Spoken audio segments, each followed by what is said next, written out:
2024 के लोकसभा चुनाव के बाद से ही ये चर्चा तेज है कि प्रधानमंत्री नरेंद्र मोदी के बाद भाजपा की ओर से पीएम पद के लिए उनका उत्तराधिकारी कौन होगा, यानी पीएम मोदी के बाद ऐसा कौन सा चेहरा है जो प्रधानमंत्री पद पर बैठेगा। भारतीय जनता पार्टी की ओर से मुख्य मुकाबला गृह मंत्री अमित शाह और यूपी के मुख्यमंत्री योगी आदित्यनाथ के बीच माना जा रहा है, लेकिन नितिन गडकरी सहित कई और नाम भी सुर्खियों में हैं। अब इसे लेकर एक बड़ा सर्वे सामने आया है जिसमें पीएम पद की रेस में कौन आगे है, इसकी तस्वीर कुछ हद तक साफ होती नजर आ रही है। इसके साथ ही सर्वे में इस बात का भी आकलन निकल गया है कि यदि आज लोकसभा चुनाव हो तो एनडीए और इंडिया गठबंधन में किसकी सरकार बनेगी और किस पार्टी को कितनी सीट मिलेंगी। तो आइए इस बारे में विस्तार से बात करते हैं। भारतीय जनता पार्टी एक के बाद एक कई विधानसभा चुनाव में मिली जीत के बाद फिर से अपनी लय में वापस आ गई है। लोकसभा चुनाव में अकेले दम पर बहुमत से चूकने वाली बीजेपी ने पिछले कुछ महीनों में महाराष्ट्र, हरियाणा, दिल्ली इन राज्यों में विधानसभा चुनाव जीते हैं, जिससे विपक्षी इंडिया गठबंधन को तगड़ा झटका लगा है। अब एक ताजा सर्वे में सामने आया है कि यदि अभी लोकसभा चुनाव होते हैं तो बीजेपी अकेले दम पर बहुमत का आंकड़ा हासिल कर लेगी, जबकि कांग्रेस की सीटें कम हो सकती हैं। इसके अलावा सर्वे में पीएम मोदी के उत्तराधिकारी के बारे में भी पता चला है। सर्वे में यह सवाल पूछा गया कि नरेंद्र मोदी के बाद किसे अगला प्रधानमंत्री बनना चाहिए।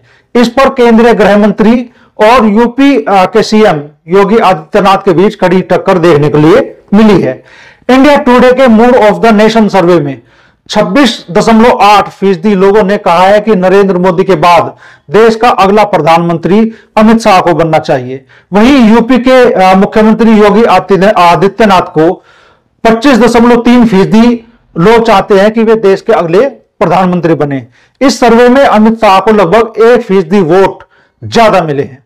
इसके अलावा नितिन गडकरी को 14.6% लोगों ने प्रधानमंत्री पद के लिए अपनी पसंद बताया है। केंद्रीय रक्षा मंत्री राजनाथ सिंह को 5.5% लोग और शिवराज सिंह चौहान को 3.2% लोगों ने वोट दिया है कि उन्हें अगला पीएम वो देखना चाहते हैं। इतना नहीं, सर्वे में ये लोगों से यह भी पूछा गया कि देश का अब तक का सबसे बेहतरीन पीएम कौन है। इस पर प्रधानमंत्री नरेंद्र मोदी को 50.7% वोट मिले, जबकि 13.6% लोगों ने मनमोहन सिंह को चुना। इसके अलावा 11.8% लोगों ने अटल बिहारी वाजपेयी का नाम चुना। वहीं 10.3% लोगों ने इंदिरा गांधी को सबसे बेहतरीन प्रधानमंत्री बताया। बता दें कि सर्वे में सामने आया है कि यदि अभी लोकसभा चुनाव होते हैं तो बीजेपी को बहुमत मिल सकता है। बीजेपी को आज अगर चुनाव हो, लोकसभा चुनाव दोबारा से, तो 281 लोकसभा सीटें मिल सकती है, जबकि कांग्रेस की सीटें कम होकर 78 रह सकती है। हाल के आम चुनाव में कांग्रेस को 99 सीटों पर जीत मिली थी, जबकि बीजेपी 240 सीटों पर जीत हासिल कर पाई थी।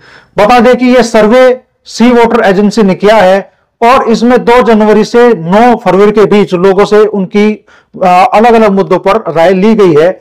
देश की सभी 583 लोकसभा सीटों पर 54,418 लोगों से बातचीत की गई है, जबकि पिछले 24 हफ्तों में 70,000 से ज्यादा लोगों से भी उनकी राय ली गई है। सर्वे एजेंसी का दावा है कि उसने यह सर्वे करने के लिए इसमें 1,25,123 लोगों से बात कर उनकी राय जानी है।